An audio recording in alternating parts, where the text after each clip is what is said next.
We first spent about a year collecting every e-cigarette advertisement we could possibly find on YouTube and Google and e-cigarette websites themselves. And we got only about 20-some ads.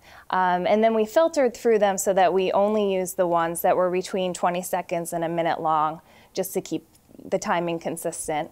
And then in order to be included in our sample, they also needed to show a visual depiction of somebody vaping and not show any visual depictions of cigarettes. And so the next line of research for us was to look at whether e-cigarettes could serve as smoking cues. So e-cigarettes are electronic cigarettes. They're an electronic device where people are able to inhale nicotine, usually through a vapor, but it doesn't have tobacco in it. And so we recruited daily smokers, intermittent smokers, and former smokers, equal numbers of each of them.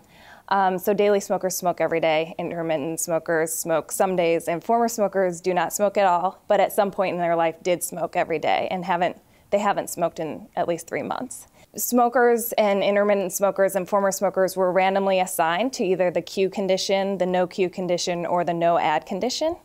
And so they watched a series of either 3 ads from that pool of 16 ads we had, or they answered the media questions. And then afterwards, they answered a series of questions about their urge and craving to smoke, their confidence in their ability to either quit for the people who are smokers or to remain abstinent for the people who are former smokers. And then we also asked about whether or not they smoked a cigarette during the study while they were taking it.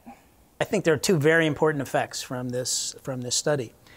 In the cue condition, where people saw ads that had ciga-like cues, 2 things happened. One is using a standard measure of how much craving they had to have a tobacco cigarette right now. We found that people in the cue condition reported higher levels of craving for a tobacco cigarette now, in contrast to those in the no cue condition and in those in the control condition.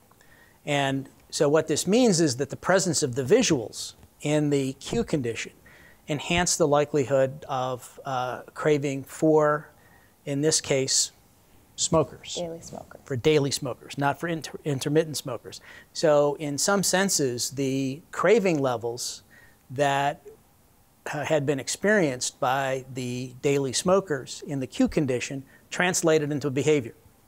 And that's a pretty strong result, it seems to us, because it's not just the report of craving that we see, but actually the report of smoking during the study itself. So our next step is to look and see if it is the fact that it's a ciga-like that looks like a cigarette that's producing the cue, the smoking cue, or if all types of visual depictions of vaping non-ciga-like types of e-cigarettes also has the same sort of effect, because most of the time they're still breathing out vapor, which could serve as a smoking cue. So we're going to do a comparison of those in a similar type of study.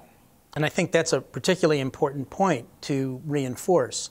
It's in part because the jury is still out about the efficacy of e-cigarettes to reduce tobacco use and tobacco smoking.